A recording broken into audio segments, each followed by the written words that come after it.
All right, Bert, welcome to the campfire sessions. Well, yeah, that's fantastic. I'm really excited to be here. It sounds like I think that we have a lot in common, different parts of the world, but yeah, this is really cool. I'm very excited to be here and to speak with you. This is one of those conversations that it's really cool and I'm really excited about. The fact that there is so much interwoven and it's just different perspectives. Hmm.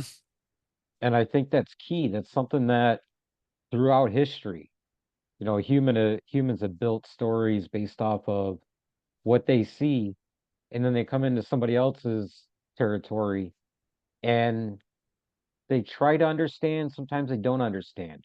If they understand, they meet in the middle and they further along their story.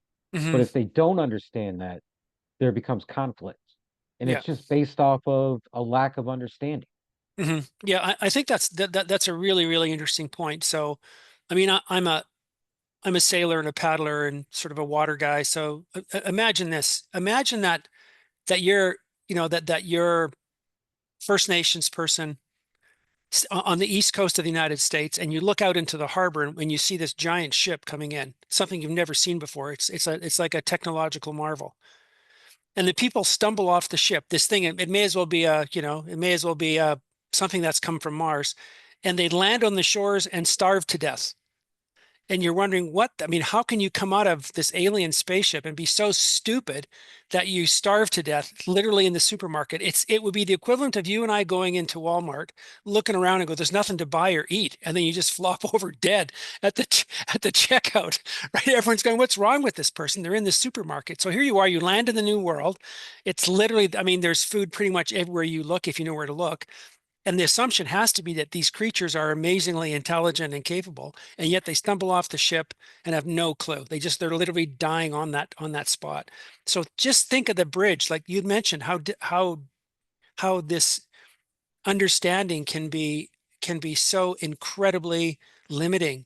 And what I'm trying to say is how imagine for a second how unbelievably profound, how unbelievably big that gap is. So how tough would it be to cross that if you don't even speak the same language?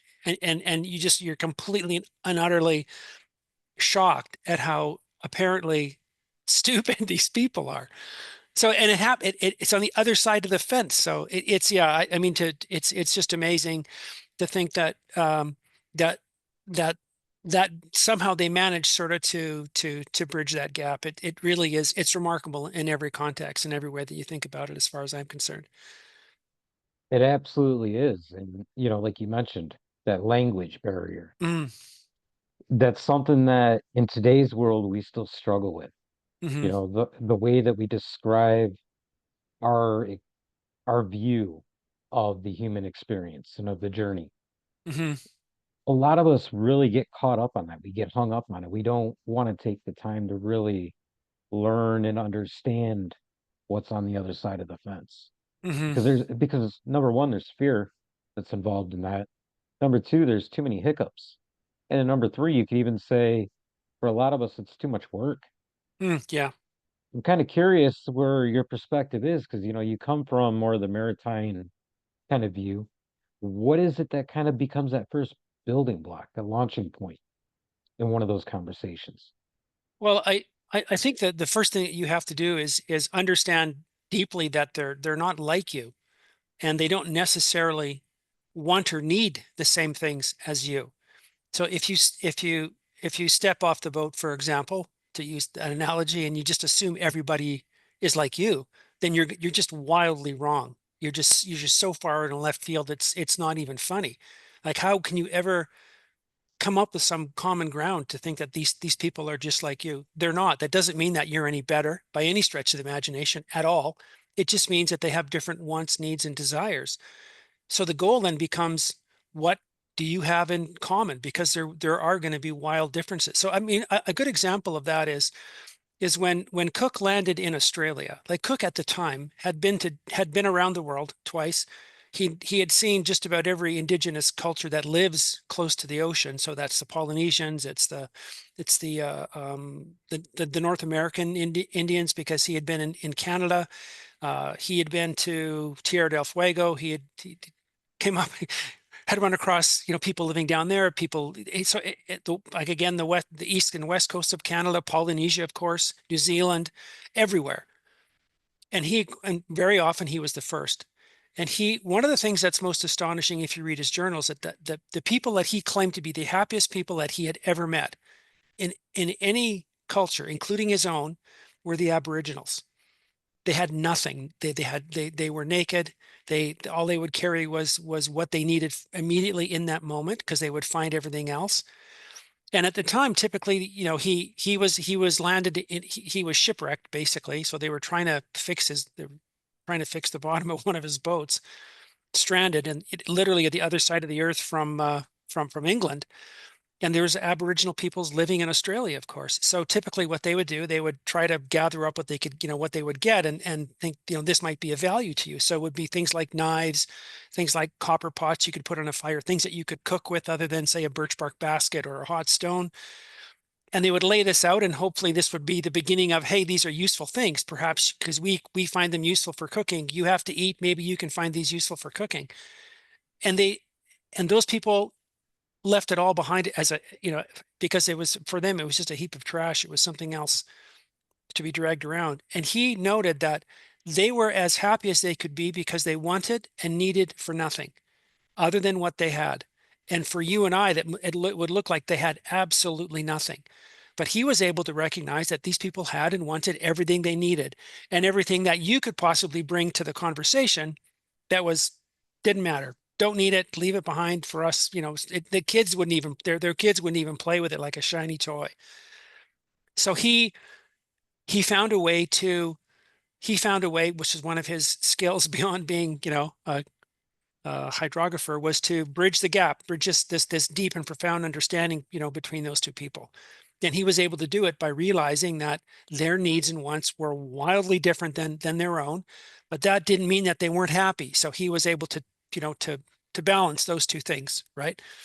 And I think that's one of the, it was one of his skills, of course, but I think it's a really good lesson that when you literally step off the boat and look around, just because they're not, just because their needs and wants are different, that doesn't mean that they're, that you can't learn something from these people, and you can't learn something that's really profound. Like, these people are as happy as you could possibly be anywhere in the earth.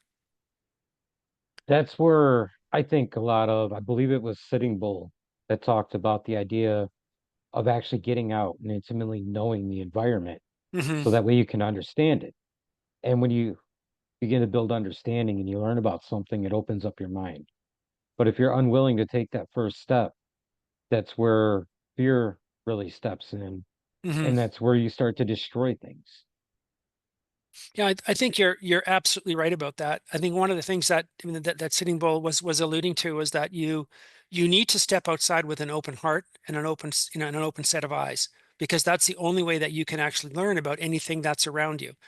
So the thing I'd said about Cook is he's getting off the boat with an open heart and open mind. Sitting Bull is looking outside at his immediate environment, which is unbelievably harsh, like we said, and he's able to learn and take away from what he's seeing and learning, and then apply that in some really meaningful and profound ways. So the first thing you have to do is be willing to open up to what you see around you.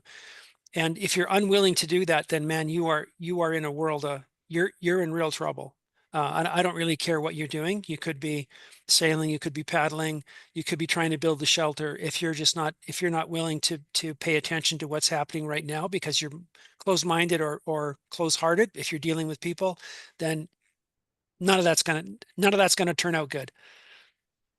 I think a lot of this conversation so far is really trying to tap into that sense of adventure that's inside Hmm. of each and every one of us.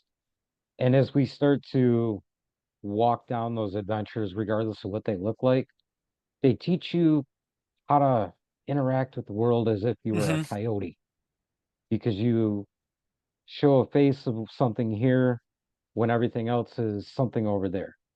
But while you're doing that, you're learning to study and you're learning to adapt, you're learning to evolve, you're opening up your heart to learning more and being able to really engage. Well, I think again, I think that's a really, really beautiful way to say it is that, I mean, I remember paddling down the river with a First Nations guy who had been living on the same piece of land for, well, his family had been there for three generations. So his great grandfather, his, you know, obviously his great grandfather's grandfather, his grandfather, and now him. So he was the fourth generation living there. So he and I were paddling down this same river, but we were not looking at the same thing. That's for sure. So I just asked him, I said, "What do you see? Hey, Solomon, what do you see?" And he said, "Okay, well, what would you like me to talk about?" I said, "Well, maybe we should."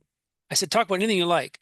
So we actually had to stop because we stood in one place on the riverbank and he talked for basically 90 minutes about the things that he could see in and around the river, on the riverbank, you know, the river itself, what was going on in the trees, the tracks, the leaves, everything. And I saw literally nothing, nothing.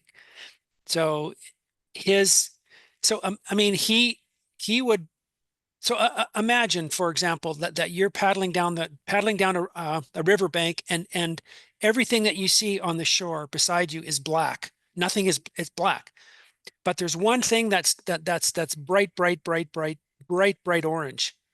So you're going to see that thing, right? So I'm paddling down the river. All I see is the one bright orange spot. That's it. And Simon would paddle down that, or Solomon, sorry, would paddle down that river, and he would see a million of those dots. Everything, every leaf that's turned over the wrong way, every branch that's hanging on the wrong thing, this one thing that's hanging in the river the wrong way. Look on this, you know, look on the side of the, you know, look on the side of the river, and of course he sees a dozen different tracks, but beyond that. So it's just astonishing. Firstly, what, you know, if you are willing to look and learn, what you'll actually see, and then beyond that, how transformative that is, not just of course in you knowing, but how much closer you are to the environment, how much closer you are, you know, how more deeply embedded you become, not just in the moment, not just in the now, but in that environment.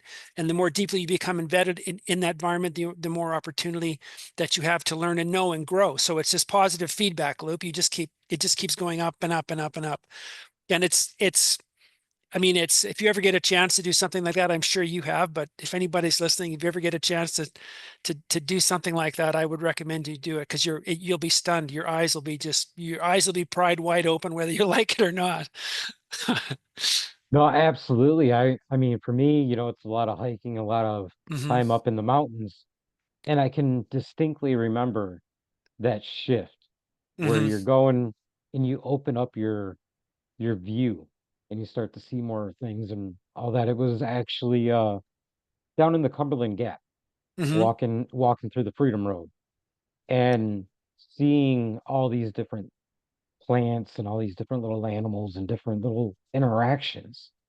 It made me really come to this understanding that there is something beneath me that truly supports everything that I'm trying to do. Hmm. Every step of the journey, there's dirt to be kicked. And in that dirt, there's something that holds you up. And I feel like when you start to learn those lessons, you start to really understand that it's normal and it's okay Hmm. to really look at somebody else's point of view and see what you can learn from that as well. It's all about what you do with the environment that you're in. Yeah, I couldn't agree with you more. I think that's I think what you said there is also really profound and interesting, because you you have this, you know, when you talk about, you know, suddenly you become embedded in your environment and sort of seeing everything that's around you and learning from it. It doesn't remove you from it. Like we live so far removed from that, and you think that, oh well, if I go out in nature, I'll be so far, it's, you know, it's going to be cold and I'm going to be so far from my home, and the road is so far that way, and the grocery store, it'll take me a day to get there. So you have the sense that you're being pulled away from everything. But in my experience, it's exact opposite. You end up being pulled into everything that's holding you up, like just like you had said, you being pulled back into everything that has gone into making you who you are. And that's not just you. That might be, you know, 1,000 people, might be 10,000 people um, uh, in your past, and who've contributed to all that you have. So I think that's a beautiful way to look at it. Going outside with an open heart, an open mind, on any kind of adventure. As soon as you walk out the front door, it's an adventure. That's going to pull you into your roots as opposed to pull you away from them.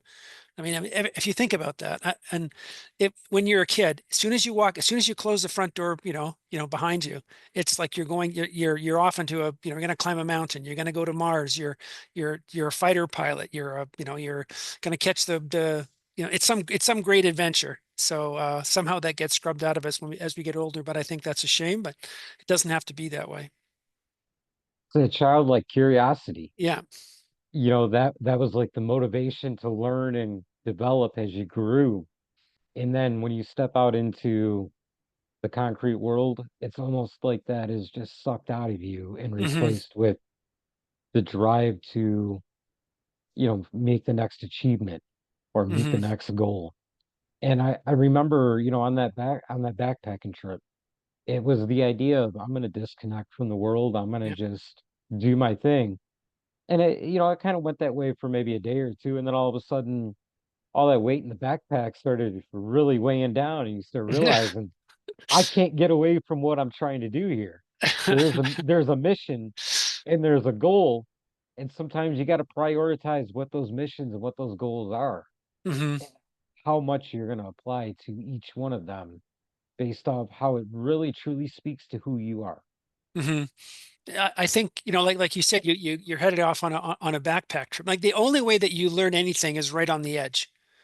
So when you're a kid learning to walk, of course, you're right on the edge because half the time you're falling and half the time you're walking. The only place that you will learn to walk is right on that edge of falling over, right? So it's the only way you learn how to read. It's the only way you learn how to play. It's the only way you learn anything. That's how we're wired as humans to live on that edge. So if you want to learn something, you got to go find that edge somewhere. Otherwise, you're not learning anything. So if you're in the concrete jungle, you're not learning anything, right? If you're sitting in the back, when you might, I shouldn't say that. You're learning something, but maybe there's other lessons in life. So there's tremendous there's an unbelievable amount of growth and learning that you can find on that edge somewhere. So you're in it, you've got a backpack on, you're out, you're in the Cumberland Gap and you want to leave everything behind you, right? But then that backpack represents that big spring, right? The big elastic that's trying to pull you back. And there's that struggle because you're literally finding that edge. Like you said, I remember that moment. I remember when suddenly I got there and this whole another world just seems to, jump out at me. You're right on that edge, right?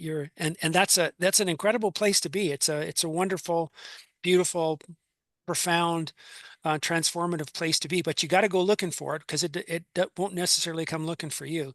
And if it does, maybe, you're asking, maybe you're asking, maybe there's a little more trouble headed your way, but yeah, I think it's part of the human condition and part of our calling and destiny that we should go out and find those edges, find those razor's edge that we're intended to learn at.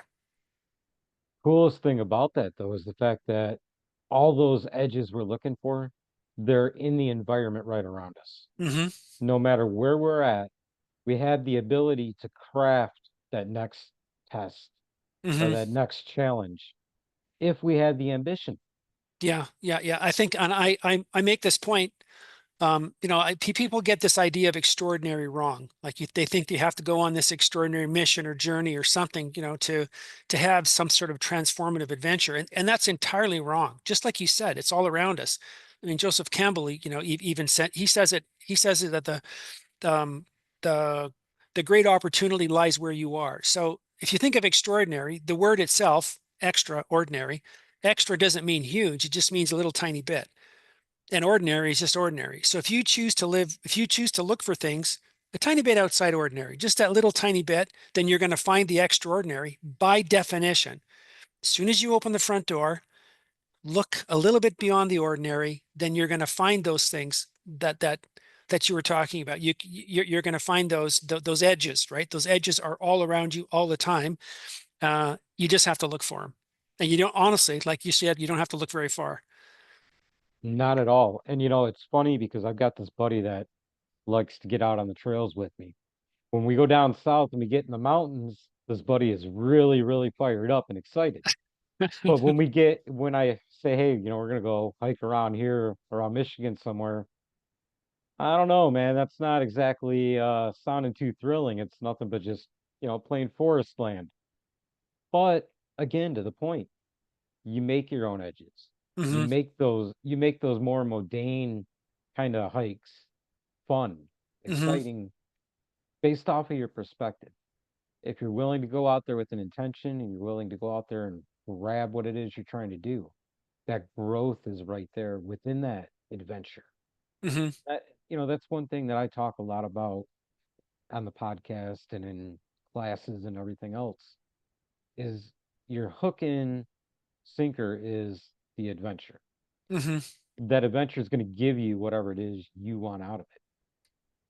Yeah, I think that, yeah, that's really smart. That's really, really, really smart because that's the same sort of thing that Cook was doing when he's looking out at, at people's living, at the Aboriginals living in Australia, realizing that they have a completely different set of needs, but their lives are every bit an adventure. So if you head out, so one of the things that I did, let me rephrase this in terms of my own autobiography. So I went when I went across Canada, I went without any electronic navigation at all. I had maps that I had made. Of course, they're made from good maps and a compass. And one of the ways that you can very easily recreate the circumstances and the environment that First Nations people lived in this country is to get lost, is to like just disappear in the bush and have no way of finding your way back home unless other than all those ways that you can think of yourself. So no compass. You don't bring a cell phone with it. You don't bring an inReach or any kind of GPS.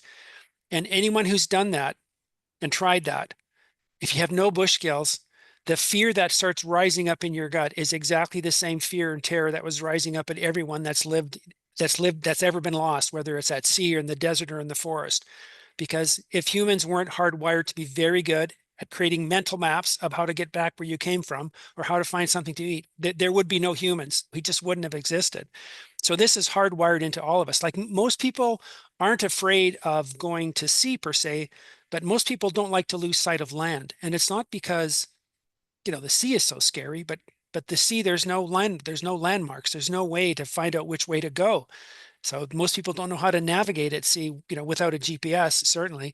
So this idea of suddenly there's no more landmarks means you're lost on an infinite ocean of nothingness, literally, horizon to horizon. There's nothing to look at. My brother would say there's lots to see and nothing to look at. Like growing up on the prairies, that's what he would say. Lots to see and nothing to look at. But this idea of you can have it could be the flat, bald ass prairie and you can be wildly lost on it. And that is if you want to have an adventure, just go out somewhere where there's and try to get lost and then try to find your way back or try to live without a shelter or try to find water, right? I mean, the list goes on and on and on and on and on.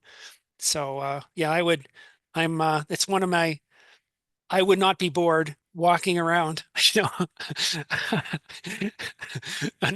It, anything that your buddy might consider to be mundane. right. I think actually, though, it's a beautiful metaphor for all of us in life because we feel like we get lost, Mm, but the reality is we've already built all these different waypoints. If you open up that perspective, you start to realize all those points didn't lead me to become lost. Instead, they prepared me for the next step, hmm. in order to find my direction. And that's really what each stage of our life is supposed to do. We Hmm. we get caught up in all the negative of it because we love that negative story. But if you just open it up and become willing to learn, just like if you met somebody that spoke a different language than you and you really wanted to have that conversation, you're going to learn. Hmm. Well, the same thing comes with the intention of growth and progress in life. If you really truly want it, it's already there. You just got to go learn the lessons. Yeah, I think one of the ways to grow is just to be grateful. So, and one of the ways that you can be truly grateful is have some understanding of what you have. So I'm thinking of a shelter, like the shelter I see behind you, compared to this is what you see behind me is the office and the loft of my house. So I should be truly grateful for having a roof over my head that's like this, right? I mean, the most basic thing, the thing that we take for granted is a roof over our head. But you're dead man walking in North America within 24 hours in most places in most seasons if you don't have a roof over your head or you can't find one. So you should be eternally grateful for having a roof over your head. So if you want to learn something, I think you can go out into the wilderness and try to, and I like to try to find those edges where some of those things that I take for granted, some of the things I don't even know, they get scrubbed away. So then, oh, I'm grateful for having a roof over my head. And that idea of being grateful for what you have leads me into learning something about things, how things might have been before. So I begin to have an appreciation for what was then and what is now, and then how big that gap is, how lucky I might be, and then how I might take that knowledge and move forward with it in some way, shape, or form. Bend that into my experiences now. And I think that's transformative. Certainly that's transformative. And I think that's inspiring because when other people see you trying to bend, your life in that way, then they go, oh, well, yeah, maybe there's something to learn like that. I mean, that's why we're having this conversation right now is that, how did you get to bend all these different experiences into something useful, right? Something that's just beyond me. Because if I just were to learn something, well, okay, take an example. We talked about finding arrowheads in the place that I grew up. So imagine I learned how to make an arrowhead really well, and I didn't tell anybody. Nobody. I'm the only guy that did it. Never taught my son or my daughter or anyone. Nobody else. Just me. Because that's how important I am, right in my own head. Like, that's of no use whatsoever, even though I might have made the best arrowhead ever. It's me learning how to do that is useless unless I can somehow bring that into the community, right? Bring it into the people that I love and care about. So I think that's an important part of everyone's journey, right? It isn't just all about, what you can soak up just for yourself. There has to be some upward goal to that. There has to be some way that you can use that knowledge and that knowledge that you've gained in those experiences that you've gathered, how you can bend that to your own existence and how you can bring that then to the existence of others that are in your circle. So those I think those two things go hand in hand. This idea of adventure and articulation.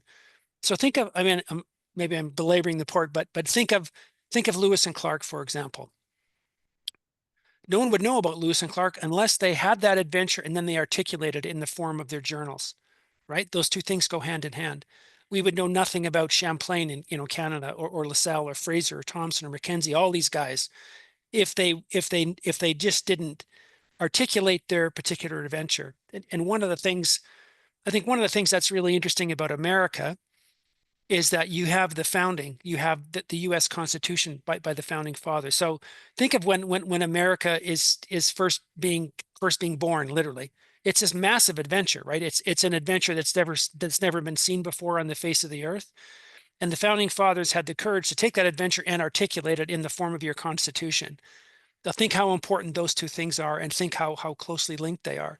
So this idea of having some kind of adventures and then not being able to articulate that in some way and just keeping it to yourself, I think that might be wrong. Maybe that's maybe not the right. I think that's wrong. I don't think you should be doing that.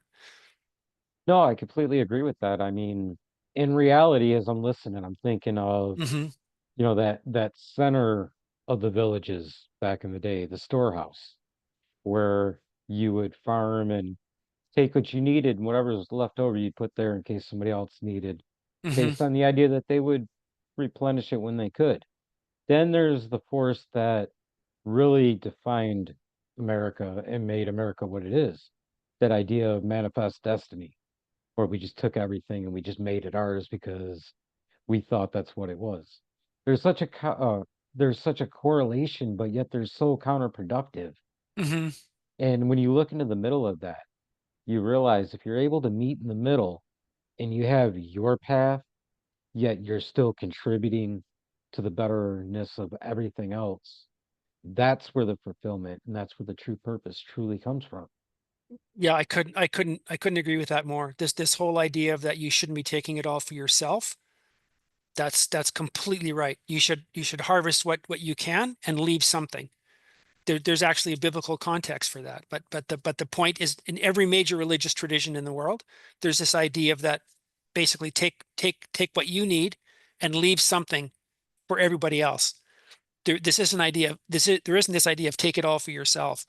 So and that includes, I mean, food, like you had mentioned. It includes knowledge. It includes, wisdom. It just transcends every piece of culture in every context.